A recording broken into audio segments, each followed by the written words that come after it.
Welcome to the Kumar Dev education. Tangewala Subhadra Kumari Chauhan. गर्मी की लंबी छुट्टियां प्रारंभ हो चुकी थी।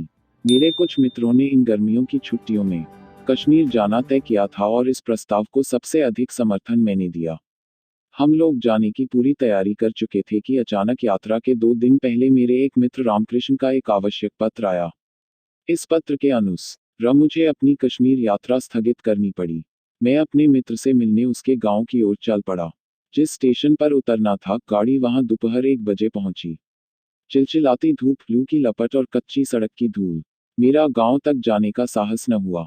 मैंने सोचा, शाम को जाना ही ठीक होगा। तांगे वाले कम थे और उतरने वाले और भी कम। तांगे वाले सवारी लेकर चल पड़े। खाली तांगे वाले भी चलने का उपक्रम कर रहे थे कि एक अच्छा सा तांगा घोड़ा देखकर उसे मैंने बुलाया। तांगे वाले ने आकर सलाम किया। मैंने कहा, देखो भाई, मुझे गांव जाना है, पर मैं अभी इस धूप में न जाऊंगा। शाम को 5 बजे के करीब जाऊंगा। तुम ठहरोगे? हाँ हुजूर, ठहरूंगा। किराया क्या होगा? हुजूर, जो आप खुशी से दे दें। खुशी की बात नहीं, रेट क्या है वह बतलाओ। 23 मील है न हुजूर। आप दूसरों से पूछ लीजिए, 5 रुपए पूरे तांगे के होते हैं। फिर चाहे एक सवारी हो या 3, पर मैं तो इतना न दूंगा। इसीलिए तो मैंने कहा कि आप खुशी से जो दे दीजिए हुजूर। मैं उसे कुछ पैसे देकर वेटिंग रूम में चला गया। शाम के 6 बजे हम लोग खा पीकर और खाने का कुछ सामान साथ रखकर गांव की ओर रवाना हुए। वैसे तांगे वाला कहता था कि 23 मील 2 घंटे में खुशी से ले जा सकता है, पर स्टेशन से आगे 2 मील के बाद ही कच्ची सड़क प्रारंभ हो जाती है, इसलिए देर लगेगी। मोटे साहब से हम 4 घंटे बाद गांव पहुंचेंगे। स्टेशन की सीमा पार करते ही किसानों के साफ सुथरे लिपे पुते छोटे छोटे घर और हरे भरे खेत बड़े ही सुहावने जान पड़े। 7 भी न बज पाए थे कि पूर्णचंद्र ने सहस्रों घड़े दूध पृथ्वी पर उड़ेल दिया। दिन की लू अब ठंडी हवा में परिवर्तित हो चुकी थी। हम इस सुहावने दृश्य को देखकर मैदान में पहुंचे। अब रास्ते में दोनों ओर खाली मैदान था।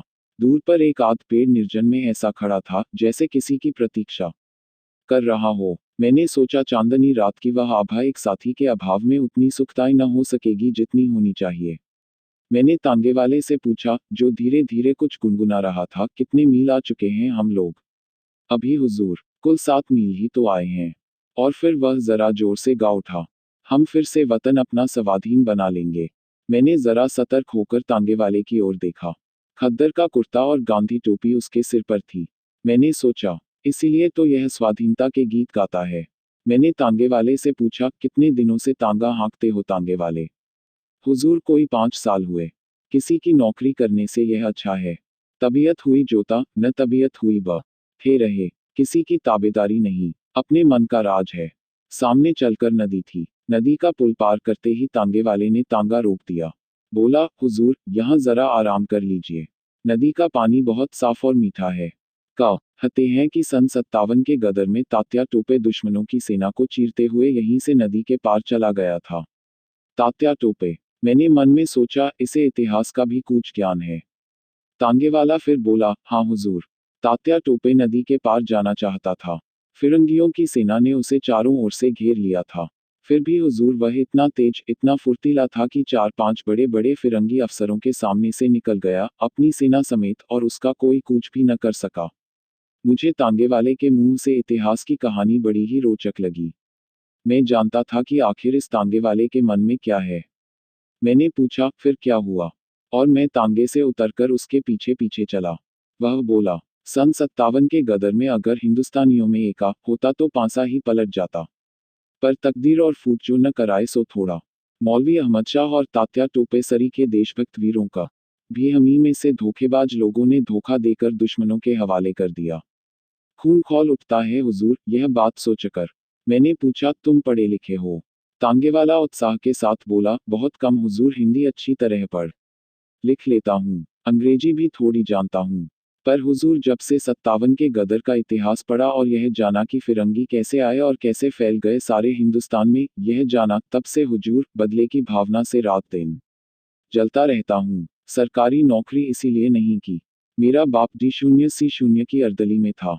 मुझे वह जगह मिल रही थी। मैंने ठोकर मार दी। माँ बाप नाराज हो गए तो घर ही छोड़ दिया। तब से यहाँ हूँ। यह तांगा चलाता हूँ। पर तांगे पर भी किसी साले फिरंगी को बैठाकर तांगा न हाँकूंगा। क्यों? फिरंगी को न बैठाने की कसम क्यों खा ली है? सारे हिंदुस्तान में गदर के समय इन फिरंगियों ने क्या कम जुल्म किए हैं? गांव के गांव जला दिए, औरतों को बेइज्जत किया, निरपराध लोगों को तोपों के मुंह में बांधकर उड़ा दिया। फिर सन 57 की दूर की बात जाने दीजिए, अभी की ही बात है। पंजाब में उन्होंने क्या कम किया है? जलियांवाले बाग को कौन भूल जाएगा? घाव ताज़ा है हुजूर, इन फिरंगियों को देखते ही उस पर नमक पड़ जाता है। इसीलिए मैंने कसम खाई है, इन्हें तांगे पर कभी न बिठाऊंगा। मेरा मन इनसे बदला लेने के लिए बार बार उमड़ता है। इतने में हम नद किनारे पहुंच गए। मैं एक चट्टान पर बैठ गया। पास ही एक दूसरी चट्टान पर तांगे वाला खड़ा था। उसने लोटा भर पानी लाकर मेरे पास रखा। मैंने कहा, नहीं जी तांगे वाले, मैं तो नदी पर ही हाथ मुंह धोऊंगा। पर हाँ, तुम्हारे विचार तो क्रांतिकारियों जैसे हैं। तुम्हारा नाम क्या है? किसी क्रांतिकारी को जानते हो? मेरा नाम हुजूर रामदास है। किसी क्रांतिकारी को जानता नहीं।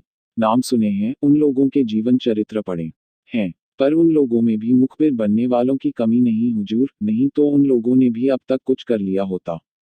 महात्मा गांधी के सत्याग्रह आंदोलन में भी बहुत दिनों तक शरीक रहा हूँ। 2 बार जेल भी हो आया हूँ हुजूर, पर तबीयत नहीं मानती। मेरे अंदर से तो जैसे कोई पुकार उठता है, गदर। सन 57 का सीन एक बार दोहराया जाए, इन फिरंगियों से कसकर बदला लिया जाए, तभी हमारा और हमारे देश का उद्धार होगा। मैंने कहा, हम निहत्थे कैसे बदला ले सकते हैं? रामदास, सन 57 की बात ही और थी। तब हमारे पास हथियार थे। अब तो हम लोग बिल्कुल पंगु कर दिए गए हैं। हुजूर यही तो बात है, तांगे वाला बोला। हमने जबान खोली और हमारे ही भाई बंधु हमें गिरफ्तार करने पहुंचे। हमारे ही में से हमें सजा सुनाने वाले आए। हम ही में से हम पर पहरा रखने लगे। अगर ये ही सब एकमत होकर एक साथ काम करें तो हुजूर हथियार उठाने का भी काम नहीं। हमारा स्वराज्य हमारी मुट्ठी में जानिए। लेकिन 10 अगर सच्चे जी से काम करने को तैयार रहे तो 20 धोखा देने को तैयार रहेंगे। अगर हिंदुस्तानियों में एका ही होता तो क्या मुट्ठी भर विदेशी हम पर शासन कर सकते? तांगे वाले ने एक दीर्घ सांस ली और हम दोनों उठकर नदी में हाथ मुंह धोने लगे। इसी समय बड़े ही करुण स्वर में किसी के गाने की आवाज आई।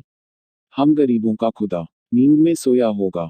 हम गरीबों का। थोड़ी देर बाद जिधर से गाने की आवाज आई थी, उधर से बिलख बिलख कर रोने की आवाज आने लगी। मैं चौंक कर देखने लगा। तांगे वाले ने बतलाया, हुजूर यह एक पगली है।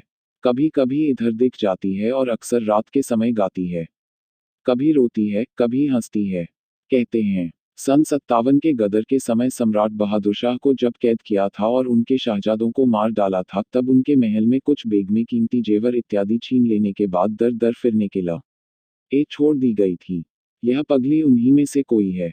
फटे कपड़े, पर इस गरीबी में भी हुजूर, उसकी चाल चितवन, बातचीत सब शाही ढंग का है। वह मामूली औरत नहीं जान पड़ती। मैंने तांगे वाले से कहा, तुम उस स्त्री को बुलाओ, मैं उससे बात करूंगा। तांगे वाला बोला, वह किसी से नहीं बोलती हुजूर, न किसी की तरफ देखती है।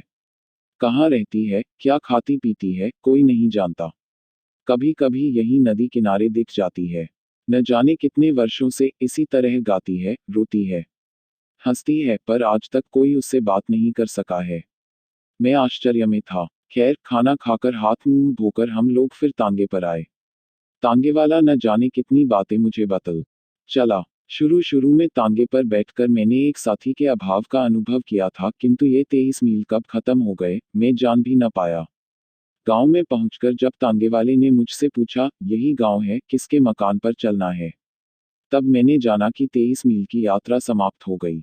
Like, share and subscribe. Thanks for watching.